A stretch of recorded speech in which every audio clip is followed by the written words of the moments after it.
Hello, I'm Charlotte Ulett from the Celebrant Foundation and Institute of North America. Today what we're going to have is a celebration of life ceremony for Sheldon Rosenberg. This will be a celebration of life ceremony that will talk about Sheldon and his life over his 73 years with several speakers from his life, from childhood all the way up to the time where he was a grandfather. So I welcome you. Please enjoy the ceremony. Hi, everyone. Hello. As you know, I'm Charlotte Ulett, Vivian's daughter and Sheldon's daughter by marriage. And I'm also our celebrant guide today as we come together in our loving tribute to Sheldon on the 8th anniversary Yahrzeit of his passing. On behalf of my mother and Sheldon's family, I thank you all, his devoted friends here today that came from states far and wide, including Ohio, yay, California, right, Gary, California, New Jersey, Washington, D.C., actually Seattle, no, and yeah, Washington, D.C. as well, right, guys? And for those who could not be with us today, we think of them in love and in light. Now, if you please hush your cell phones once again and anything else that buzzes or beeps in the day. Thank you. 16th century English poet Ben Jonson wrote, "He was not of an age, but for all time." I take the liberty of speaking for all of us to say that these words aptly describe Sheldon, as each of us knew him in our own way, sharing our shadow with him. Sheldon certainly made an imprint on our lives. Today we remember and celebrate with happy hearts the vitality, the wit, the smile, the sparkling blue eyes, great friend, young boy, ice skater, communicator, lover, father of Robert, Gary, and Stephen, son of Abe and Rosie Rosenberg, businessman, hearty laugher, animal enthusiast, loquacious critic, Vivian's husband, art collector, grandfather of Aaron and Matthew and little Isabel and Emma, Chicagoan, beauty seeker, negotiator, peacemaker, stepdad of Dino and me, father-in-law of Ellen, Wendy, and Angela, Yiddish connoisseur, survivor, citizen of the world, fighter for the underdog, and, if nobody knew this, bellowing gospel singer, Sheldon E. Rosenberg. Yes, he was all these things and more that we don't know yet, but we'll find out today later from the very source, the people in his life that knew him. So you don't just have to take my words for the source. We have many people here that will enlighten us. We've assembled several of Sheldon's friends and family to come up and graciously enlighten us with their stories on how Sheldon, in his 73 years on planet Earth, made a lasting imprint on our lives. Now, you may all think that a celebration of life ceremony is out of the ordinary, but it's not. We're actually reviving a very old custom. Throughout history and in many cultures, it's a common practice for a community to gather together in the ancient oral tradition of sharing stories of their beloved ancestors, passing down the legacies and the important histories from one generation to the next. So just think, this is what our great-great-grandparents did long ago, and now we're doing it too. An ancient African proverb tells us that people who lack the knowledge, that people who lack the knowledge of their past are like trees without roots. And that collectively, as a society, we have a duty to honor our past so that we can learn from it. And in doing so, we celebrate the continuity of life that nourishes our very souls and that of our future generations. And so it is. On this day, we, his adoring friends, will celebrate the life of our honorable, much missed, wise elder and chieftain, Sheldon Rosenberg. All in favor, on the count of three, say, Viva Sheldon! 1, 2, 3. Viva Sheldon! That's pretty good. Okay. Sheldon gifted me a seashell that's traveled with me throughout the bumps and smooth passages of my life. It is now settled and found a home on my desk in New Jersey. I like my shell a lot. I like my shell a lot. So Mom decided to continue this tradition and gift it to each of you as a special symbol to remind us that even though we can't see Shell, he's with us all the time. I kindly ask Professor Danny Cohen, he told me not to say professor, Danny Cohen, Sheldon's adult and childhood friend, to come on up. Danny?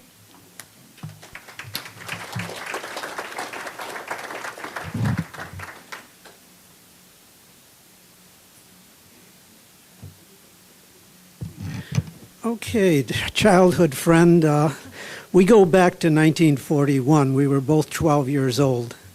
And I had just moved in to the west side of Chicago from a small Iowa town, and was sort of a culture shock.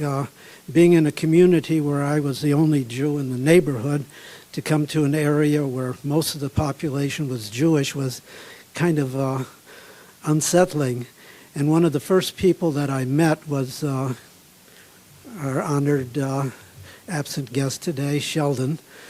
He was walking down Grenshaw Street with his Tante Hani's dog, Sandy. And I was on the same street, and I noticed the dog. I went up to pet it, and Sheldon warned me that the dog bites, but we became friends when the dog didn't bite me. We graduated from elementary school together, and our friendship went on for the next almost 60 years. And I'm sitting next to Gary over here. Charlotte mentions Sheldon, ice skater, and Gary shakes his head. But Sheldon did go ice skating with me on the Douglas Park Lagoon during the winter time, and in the summertime we used to go rowing there. Sheldon introduced me to a great deal of Chicago. We used to get on the Roosevelt Road streetcar, take it to the end of the line near the Field Museum and what is now known as the museum campus, and we would spend very nice Saturdays and sometimes Sundays going through the various museums. You began to get a eclectic view of the world by looking at all of the knowledge that was contained in the museums. When we graduated from elementary school, we went to separate high schools, but we still kept in touch, seeing each other several times a week, usually on weekends. One of our things that we would always enjoy doing is on either Friday night or Saturday night, we would walk to one of the movie palaces. He had no special liking for any kind of movie. He liked them all. But then we have to come up with the idea. We both graduated high school. He went on to Roosevelt University. It was somewhat convenient for him because the university was fairly close to where Abe had Ace Looseleaf, and Sheldon worked part-time for his father. It's where he learned most of his business savvy. I went to a community college, and after the first year, Abe asked me if I would like to come to work for him part-time, and so I transferred to Roosevelt University, and the two of us graduated from Roosevelt University in 1950. Prior to that, we were under the idea that we might be drafted, so we both joined the National Guard. I think Charlotte has a photo of Sheldon in a uniform, and she asked me about it, and I had forgotten all about the National Guard that we were in for 2 years. He stayed in the National Guard. I made the mistake of transferring to graduate school and then was drafted. But there were a number of things. For example, we all know Sheldon as being a connoisseur of wine. If you've ever been over to his house, there's always a new wine that he would bring out for you to taste. And that goes back to our freshman year in college, where the two of us collaborated on a term paper on the history of wine. Sheldon got an A in it and became an aficionado of wine, and it became one of his life's passions. I learned after our term paper that I was allergic to alcohol. So my taste of wine was not quite the same as Sheldon's. We also know Sheldon as being a very exemplary connoisseur of art. And that comes about because of the proximity of Roosevelt University to the Art Institute. We both worked part-time at Ace Loose Leaf, which was on Wells Street in Madison, and Roosevelt University, as you might know, is on Congress in Michigan. And so walking to and from work, we oftentimes, either together or singly, we would stop at the Art Institute. And this was a fairly interesting stop for Sheldon, where he began to appreciate art. We know that he has a fairly fine collection of art, and that comes about through an interest. He was quite happy for some time, pleased with the 3 boys that came along. I would go over to the house occasionally to talk to him, occasionally for dinner. Sometimes we would go out on our own, but the conversations at that point usually centered around family and when I was going to get married. Finally, I did get married. Sheldon and my wife became fairly good friends. I was with him when he went through the divorce.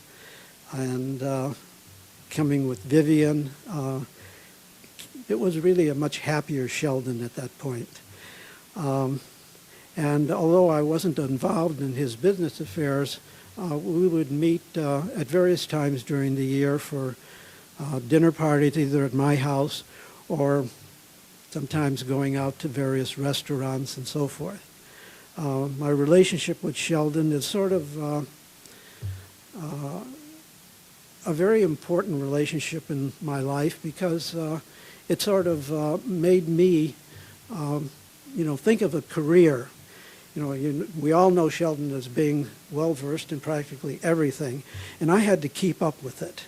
And the only way I could surpass Sheldon is by becoming a college professor. Okay, enough said. It was a wonderful 60-year relationship. I'm quite proud to have been a friend, and I treasure his memory. Thank you. Give me a kiss. Oh. I asked Mr. and Mrs. Desmond and Jean LaPlace to come on up.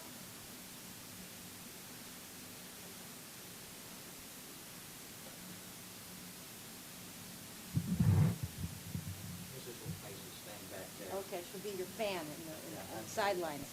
I'm usually the front man. Really? Okay. First of all, I should say that what a tough act to follow, going on after Bob Cohen. Oh, good, Gene. Would you like to start for me? No. So after coming out after Bob and Charlotte, I feel I'm sort of here to sweep up. I don't know quite what I could add, but Charlotte stole most of my material, and Bob Cohen finished me off. So, but I didn't know Sheldon as long as certainly Bob did. Sheldon and I met in the late 70s and early 80s, probably through business. But before I get into that, I should mention that Charlotte told me that we had only 2 minutes for our remarks. Vivian said I could have 15 minutes. So somewhere in between, my comments are really going to be quite short and are should run maybe about 3 minutes for those that may be interested. Both my wife and I, Jean and I, are very pleased to participate in this celebration of life for Sheldon. Because of the 3-minute limit, I had to cut Jean out completely. That's what he thinks. But I am really going to speak for both of us. As I say, I met Sheldon in the late 70s, early 80s, and as I'm sure like everyone in this room, I liked him right away on the first meeting. We met through business. I was in the office products business. My company was ACCO, A-C-C-O, and Sheldon, of course, with Ace Loose Leaf, and then I knew it also as Sales Tools.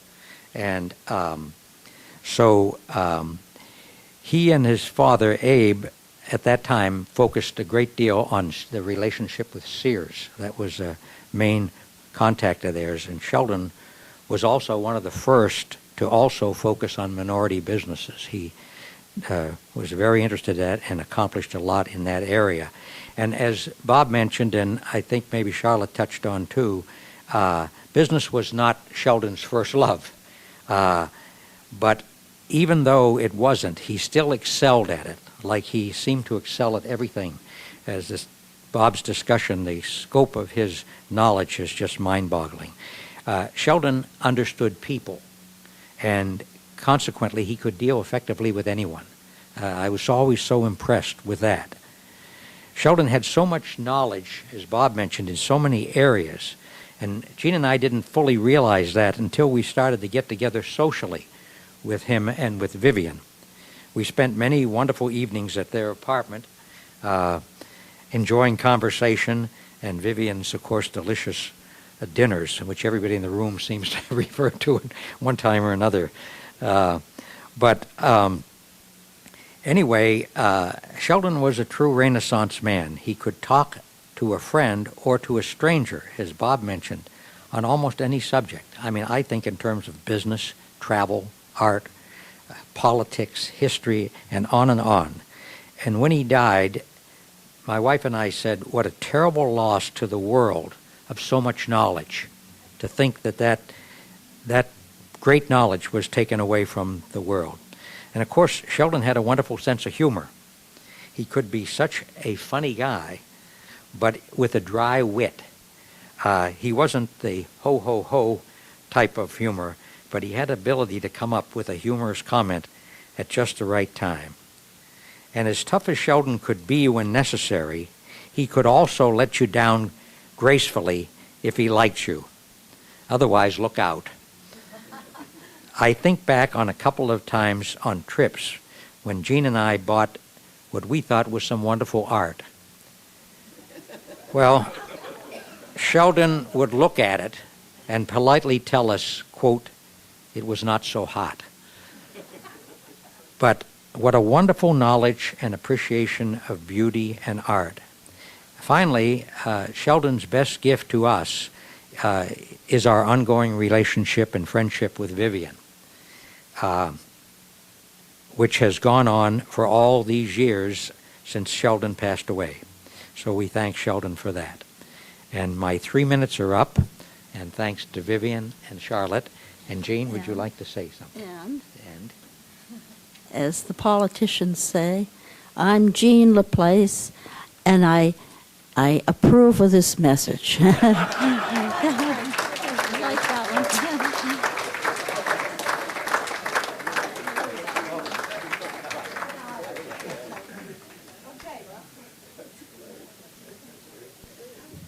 Now I ask Mr. Leon Jackson to please come on up.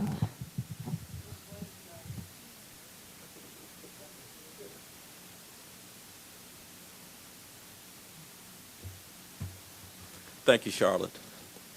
And Vivian, Gary, Bob. Steve's not here. Okay. I'm delighted to be here. I'm really delighted to be here. The only thing that's wrong with this gathering, Sheldon is not here.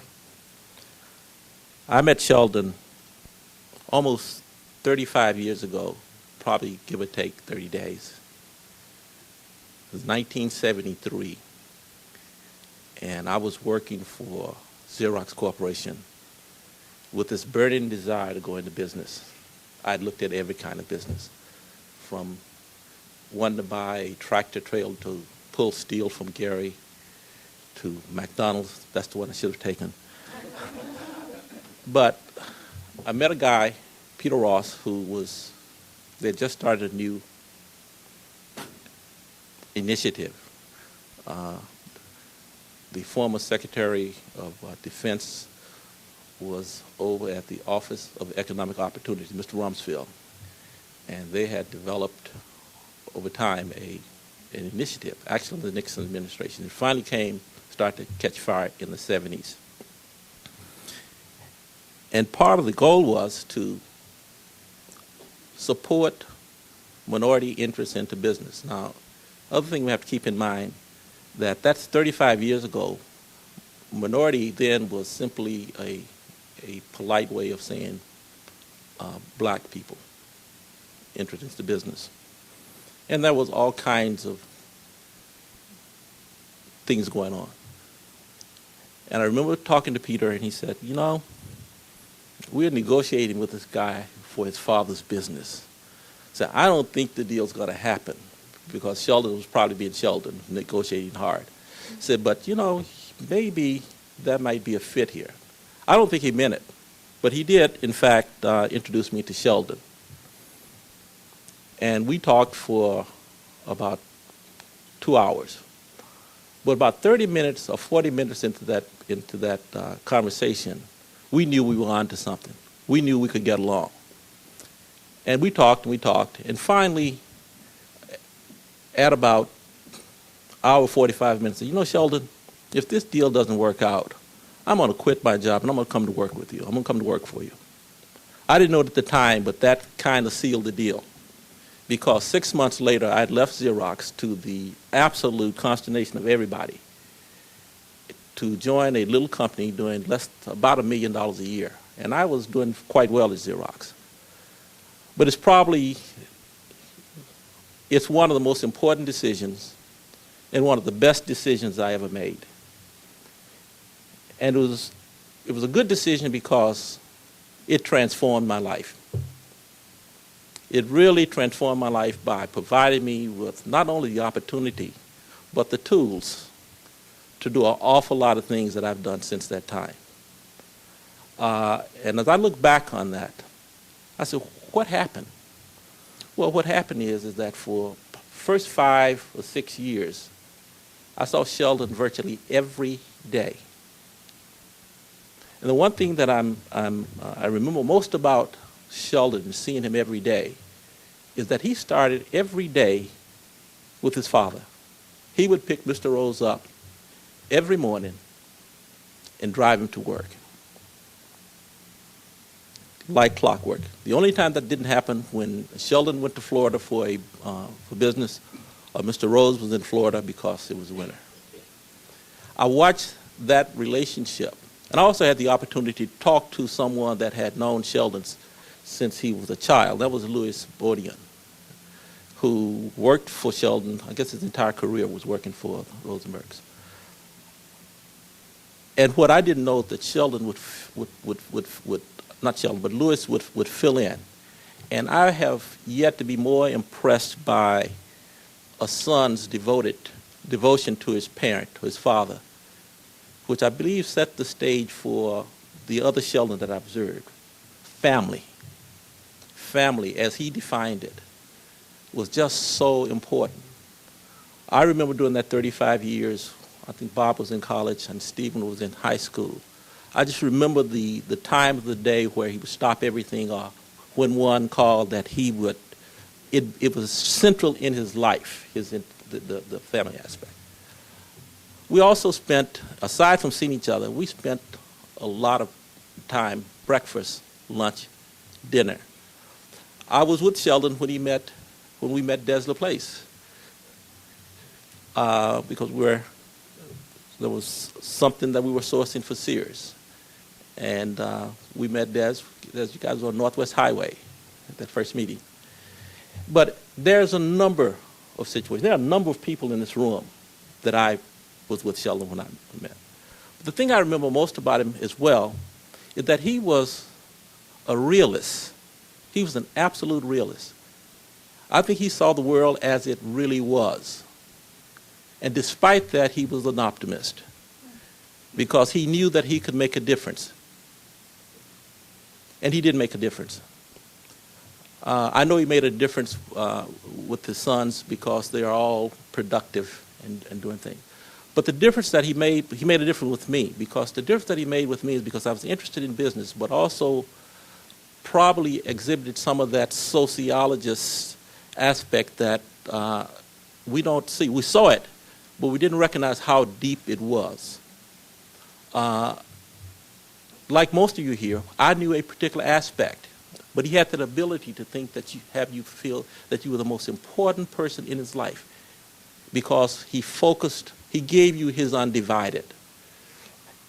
And there was some time when he wasn't polite, when he said that it didn't quite match up. Sometimes he said, that's crap.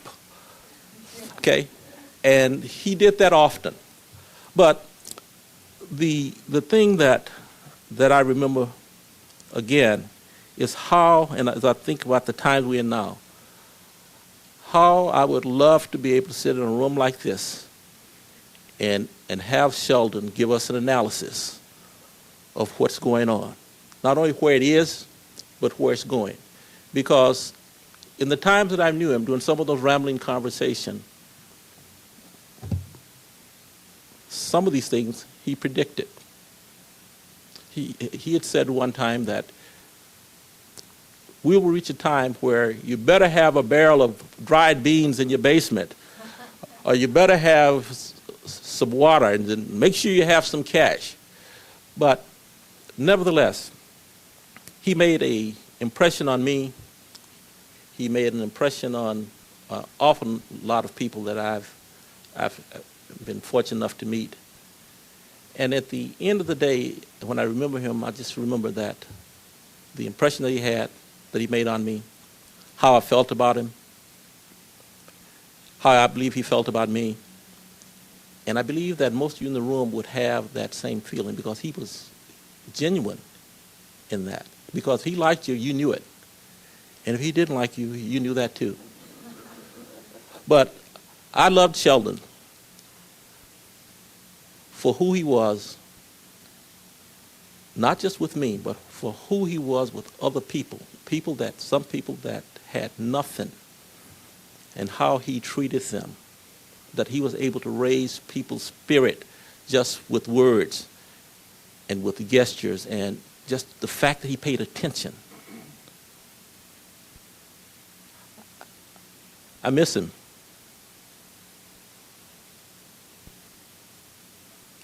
Thank you.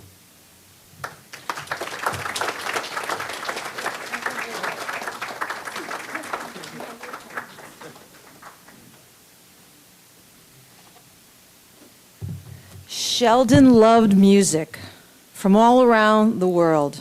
Being with Mom, who he called his little Shepsala, which means my little lamb. And he acquired a taste for different kinds of music. Of course, he loved classical music, which we're going to have our Dimitris Marinos and Andrea Georgias. Am I saying your last name right? I'm trying.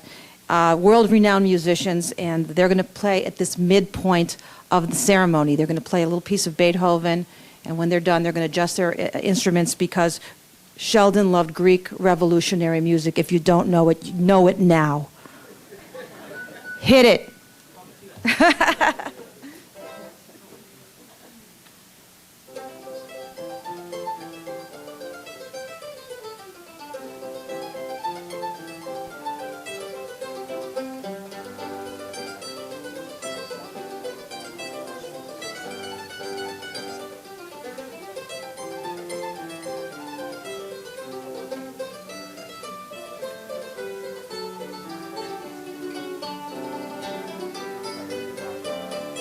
And now, a beautiful Hatzidakis piece, right? Okay. Okay, everybody, we're going to go into a couple more speakers, and then we will feast. So if everybody would take their seats, and I kindly ask Mr. Nick Lambros to come on up.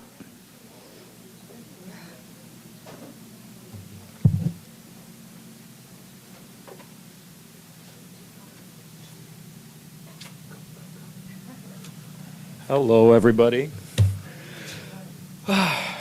Talk about a tough act to follow. I am, my name is Nick Lambros, and I was asked if I'd like to say a few words this afternoon, and I felt truly honored. Thank you, Vivian. Where is she? Where's Viv? You are? Hey. Thank you. I remember in high school, one of the courses that I had was Speech 101, and I thought to myself, God, what a waste of time. Why does anybody need a course in learning how to speak? You just get up, you talk. Should be easy. After all, I'm Greek, and we invented speaking, didn't we? I mean, come on. Anyway, the course outlined on how the function of a good speaker is to highlight the reasons for the occasion, that we have all come here today to somehow express the sentiments held by everybody involved and to arouse the audience with some inspiring speech. Well, you're not going to hear that kind of speech today. We're going to leave that up to to John McCain and Barack Obama. They seem to be doing a really good job. So my words today, though they're on paper, just outlined, truly come from the heart. I met Sheldon about 30 years ago through my friends Vivian and her children Charlotte and Dino, who have known me since I was 5 or 6 years old. And in our life's journey, we all meet all kinds of people.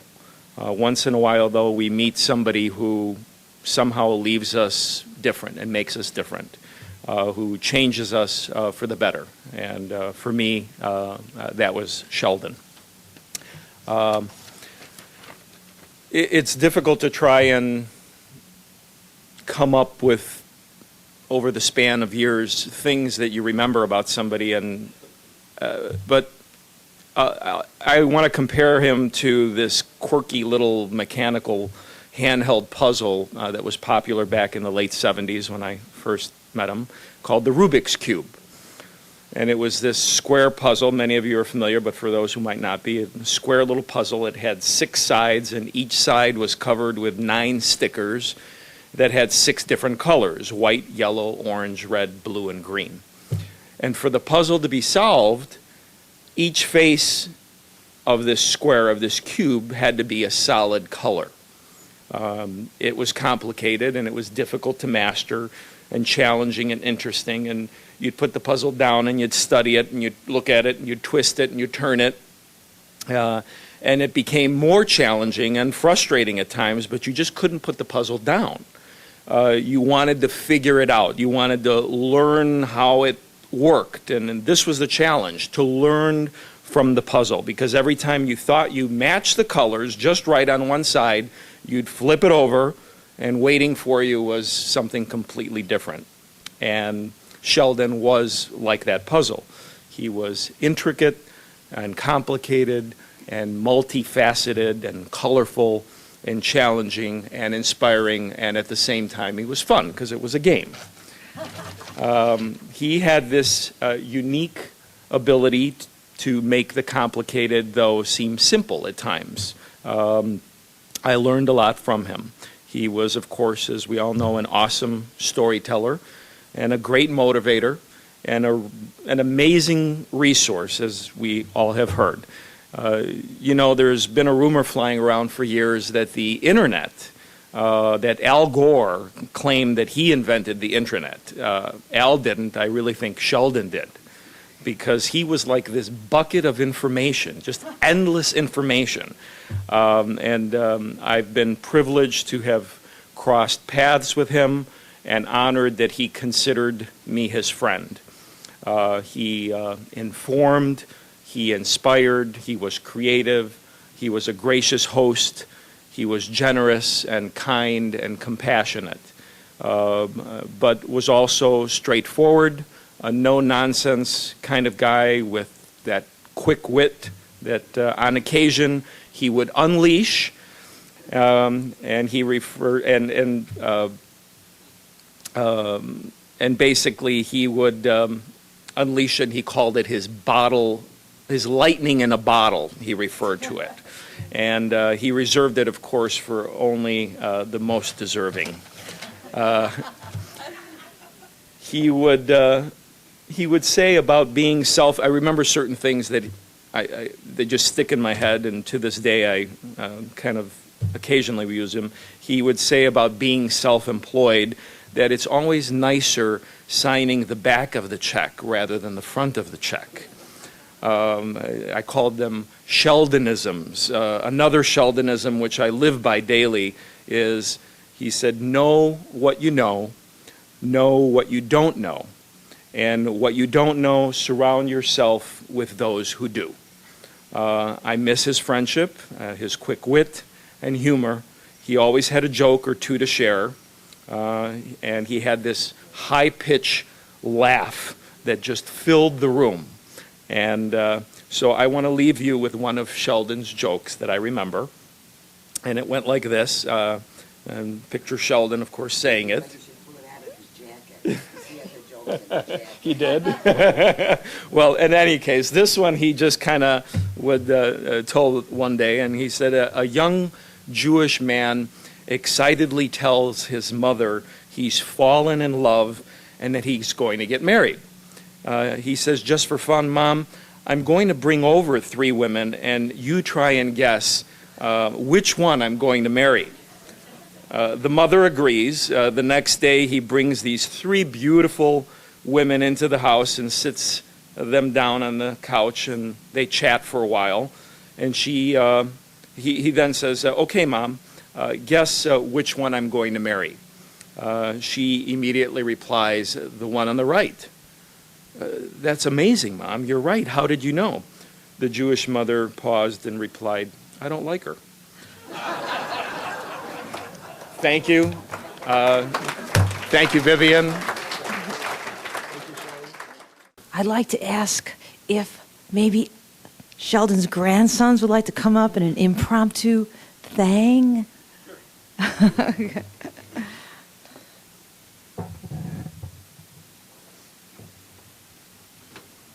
I'm Aaron, and this is Matt, Sheldon's grandkids.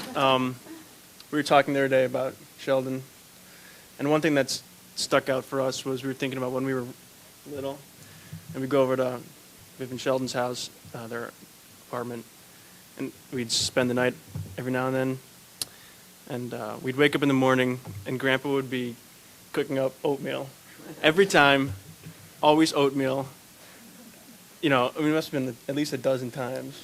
Then we'd We go. would just wake up at 4 o'clock in the morning to start making this. It was like, Yeah, right. He woke up way before us and started making this oatmeal.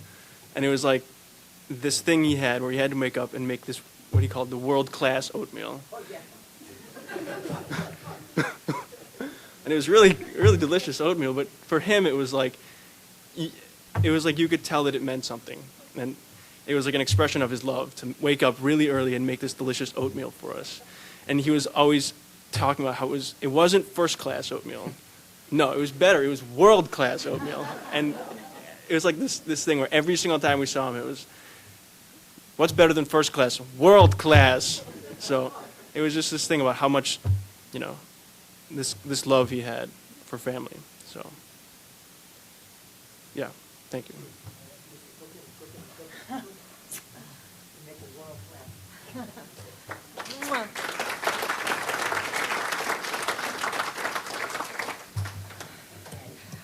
Okay, I'm going to go, just let you know that I'd like to read this letter to you. It comes from across the pond, my mother's relatives and my Kathy's relatives, of course, and many relatives in here because there's a lot of Cappuses here, are also from the University of Athens, and they're professors there. And they emailed this letter for me to read to all of you, so it came from across the pond. Good morning from Greece. Okay, I'll put the little accent in so you'll know. We would very much like to be with you this moment to commemorate our beloved Sheldon. People pass away when we forget them. For us, Shell is alive because we're not forgetting him. Perhaps right now he's listening and he is smiling in his own unique way.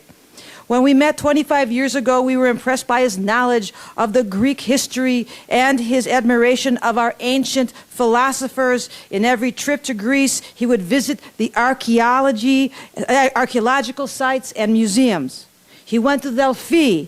In Apollo's sanctum, he bent down to drink the waters at Castalia, the Castalia fountain, rather, and listened to the Muses' song. He climbed Mount Pelion and searched for the wise centaurs.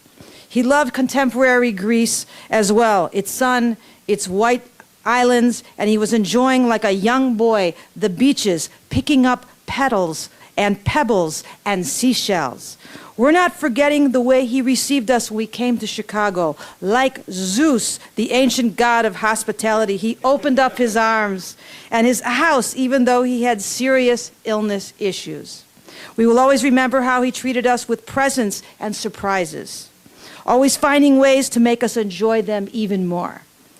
A strong personality, witty and formidable man, most precious asset, he used to say, the 3 precious stones, my 3 sons. We must remember, though, the next to a great man stands a worthy wife, and that's his partner, his and beloved Vivian. Sheldon, when Vivian comes nowadays to Greece, she commemorates you all the time and with so many memories. She misses you and she cries. We remember together your words, your every move, your jokes. We would like to finish this by making a wish.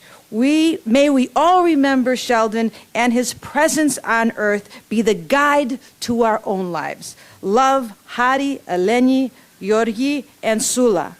Now, without further ado, the ancient poet Rumi teaches that lovers don't just meet when they are destined for one another. The touch that awakens may be that of your beloved, reaching across the centuries to kiss you once again and to remind you that you are always together to the end of time.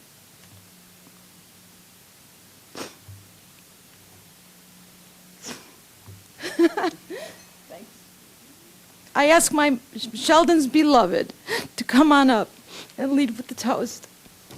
I'm crying because she put so much energy into this, so I'm so proud of her. And I love her. Here's Ma.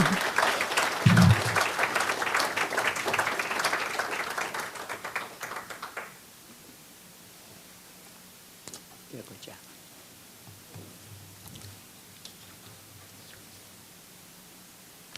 I wanted to see if it's good morning or afternoon. Good afternoon. I like to thank you, all of you, for joining I and our family to share Sheldon's life. Σας ευχαριστούμε που μας τιμήσατε.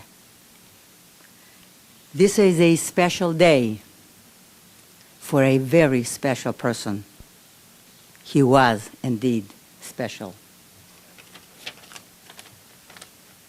This past March, Sheldon and I would have been married 25 years. As someone told me that Sheldon died too soon, too young. Sheldon was a partner to my life. It was very difficult for all these years, 8 years now, for me to share my days alone, and it still is. And I want to tell you, I miss him very much. Some of you knew Sheldon.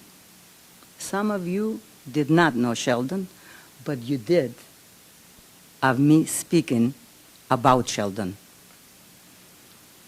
Sheldon was a wonderful husband, a very good friend to me. and he was a teacher. I learned a lot from Sheldon about life. He was loving,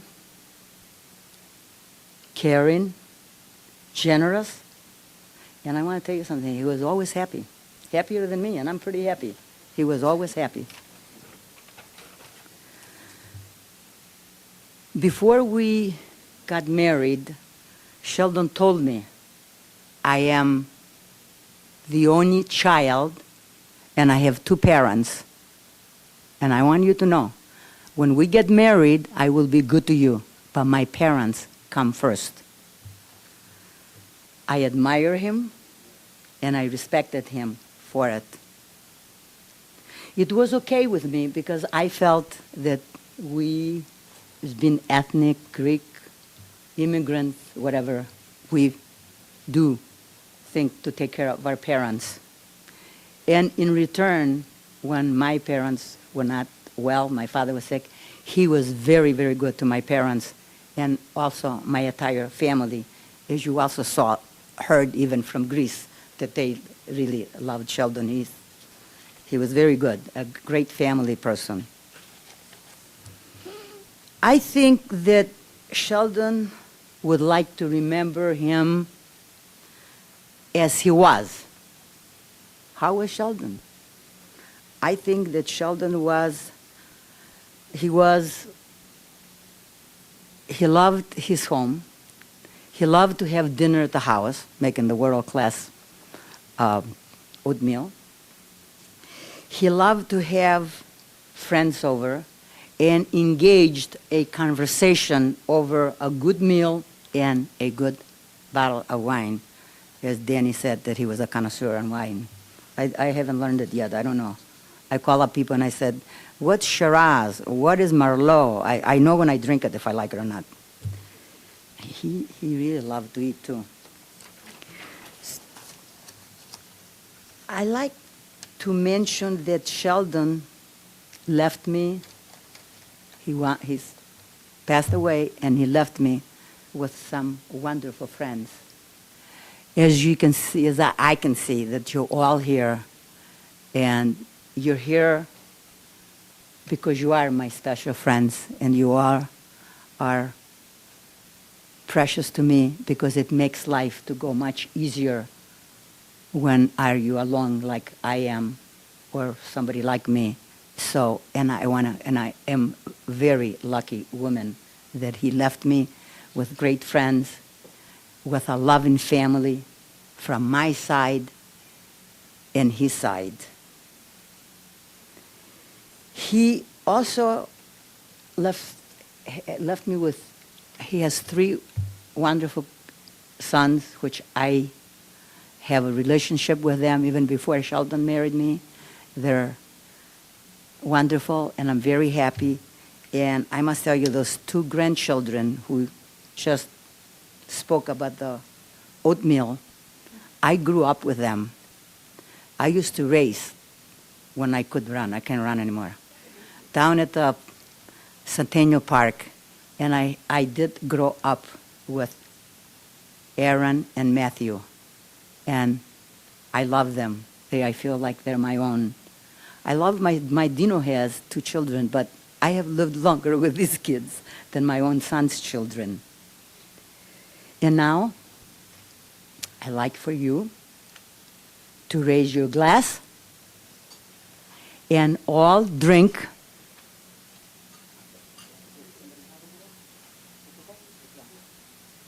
and all have a drink to Sheldon. Lahain, to life, Sigien in Greek, and as long as I live, Sheldon lives on. And now, if Sheldon were to say, you know what, let's eat. So, please go ahead and join me then. Thank you, and have a good afternoon. Okay.